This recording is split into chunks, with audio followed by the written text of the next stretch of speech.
कानामागून आले तिखट झाले असं म्हणावं का काय म्हणावं मला कळत नाहीये. ताजा ताजा आत्ता IPLचा अंतिम सामना संपलेला आहे. गुजरात टायटन्सनी पहिल्यांदा IPL खेळत असताना मागणं येऊन पुढे येऊन शर्यत जिंकलेली आहे. एका अर्थाने ही डिझर्विंग टीम म्हणायला लागेल सुरुवातीलाच.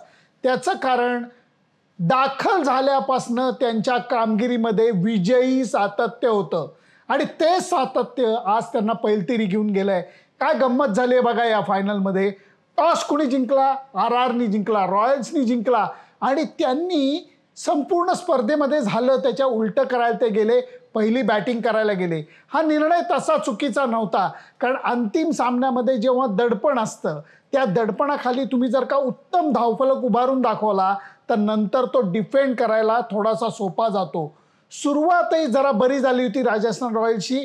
त्याचं कारण जयस्वाल आणि दुसऱ्या फलंदाजांनी व्यवस्थित सुरुवात त्यांनी करून दिलेली होती. वाटलं होतं की निर्णय जो आहे राजस्थान रॉयल्सचा तो योग्य ठरणार, परंतु मधल्या काळामध्ये मधल्या ओव्हर्समध्ये संपूर्ण सामन्याचा नूर पालटला. T20चा ग्लोबल सुपरस्टार राशिद खान हुकमी बॉलर आहे. त्यांनी आपल्या 4 ओव्हर टाकल्या. मला वाटतं 18 का काहीतरी धावा त्यांनी दिल्या. एका फलंदाजाला त्यांनी बाद केलं. अपेक्षित आहे. खरा अनपेक्षित गोड धक्का हा गुजरात संघाकरता कप्तान हार्दिक पंड्यानी दिला. बॉलर हार्दिक पंड्यानी दिला. त्याच्या फिटनेसवरती थोडीशी शंका आहे. त्याच्या हॅमस्ट्रिंगला नक्कीच काहीतरी अजून इजा आहे. त्याची बॅक अजूनही तेवढी चांगली नाही आहे. 1 ओव्हर टाकून बघू, 2 ओव्हर टाकून बघू असा विचार करून तो बॉलिंगला आला. पहिल्या ओव्हरमध्ये विकेट, परत 1 विकेट, परत 1 विकेट. 4 ओव्हर्समध्ये त्यांनी 3 प्रमुख फलंदाजांना बाद केलं आणि तिथे सामन्याचा नूर पालटला.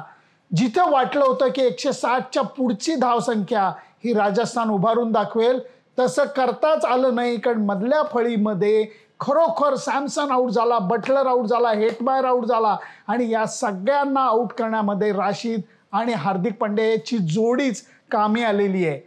130 धावा या T20 क्रिकेटमध्ये कधीच चांगल्या मानल्या जात नाही.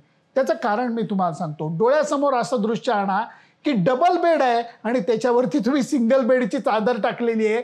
इकडनं ओढलं तर इकडं उघडं पडतं, तिकडनं ओढलं तर इकडं उघडं पडतं, अशी अवस्था झाली. प्रयत्न नक्कीच राजस्थाननी केले दडपण वाढवण्याचे. पहिली ओव्हर जी होती त्याच्यामध्ये ट्रेंट बोल्टनी सापळा रचलेला होता. त्या सापळ्यामध्ये गिल अलगद सापडलेला होता आणि त्याचा इतका सोपा झेल युजवेंद्र चहलनी सोडला की त्याला अक्षरशः असं वाटलं असेल धरणी माते मला पोटात घे. इतकं लज्जास्पद तो झेल सुटला आणि ते जे लक्षण होतं ते लक्षण गुजरातला एका अर्थाने चांगलं म्हणायला लागेल, कारण नंतर त्याच गिलनी मैदानावरती उभं राहून शेवटपर्यंत म्हणजे तग धरला म्हणणं चुकीचं आहे, शेवटपर्यंत तो उभा राहिला, संघाला विजयी करून आज गेला. 6 आऊट झालेला होता, वेड आऊट झाला होता. तो मधला काळ जो होता तो थोडासा नाजूक होता. जर का परत एकदा चहल अश्विन या जोडीला यश मिळालं असतं तर कदाचित हे दडपण खूप वाढलं असतं. पण क्रिकेटमध्ये असे चमत्कार सारखे होत नसतात, कारण हार्दिक पांड्या आणि गिलनी जी पार्टनरशिप केली, भरभक्कम क्रिकेट खेळून पार्टनरशिप केली, आत्मविश्वास पूर्ण पार्टनरशिप केली. त्यांचा स्वतःच्या फलंदाजीवरती कौशल्यावरती जो विश्वास होता तो क्षणाक्षणाला दिसत होता. हार्दिक पांड्याला चहलने आऊट काढलं आणि ती गोष्ट पक्की झाली की तो आता सर्वाधिक विकेट घेणारा बॉलर ठरलेला होता. पण तोपर्यंत मी असं म्हणेन एक कॅप बटलरच्या डोक्यावरती फेविकॉलने फिक्स बसवलेली होती. इतर फलंदाजांपेक्षा 150 धावा तो पुढे होता. दुसरीकडे 26च्या ऐवजी 27वी विकेट काढून चहल हा पर्पल कॅपचा मानकरी झाला.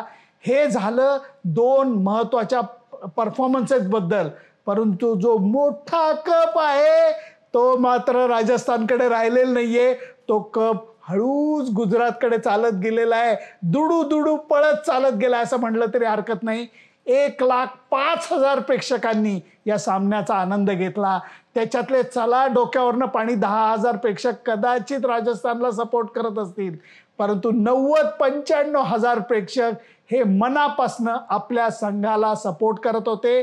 स्वतः अमित शाह जे पूर्वीचे गुजरात क्रिकेट असोसिएशनचे पदाधिकारी राहिलेले आहेत, त्यांचा मुलगा जय शाह, अनुराग ठाकूर, रणवीर सिंग, अक्षय कुमार, इतकी सगळी मंडळी आलेली होती. त्यांनी सगळ्यांनी क्रिकेटचा आनंद घेतला.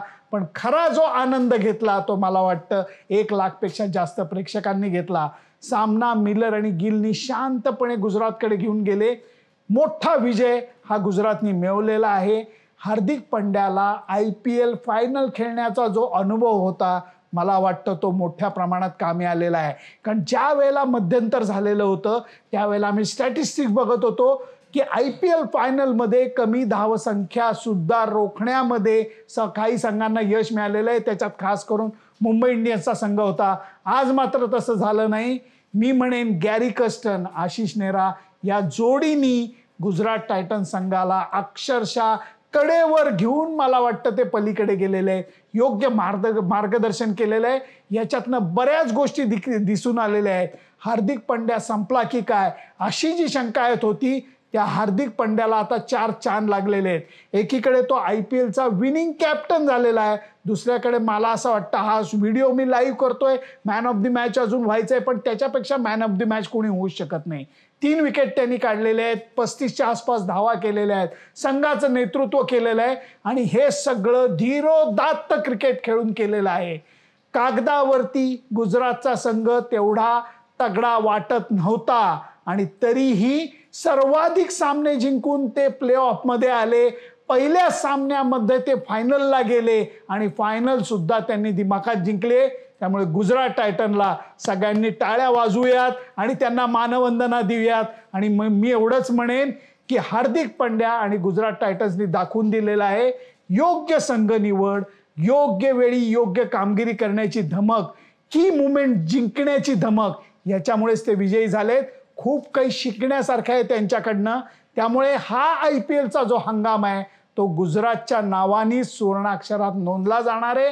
राजस्थान रॉयल वेल प्लेड, नक्कीच तुम्ही डिझर्विंग होता फायनल खेळायला, परंतु फायनलमध्ये जो चमत्कार गुजरातला करता आला तो राजस्थानला करता आला नाही. पण मी एवढंच म्हणेन IPLची स्पर्धा रंगलेली आहे, भव्य दिव्य झालेली आहे. कारण सामन्याच्या अगोदरचा सोहळा, प्रत्यक्ष सामना या दोन्ही दिमागदार झाल्यात.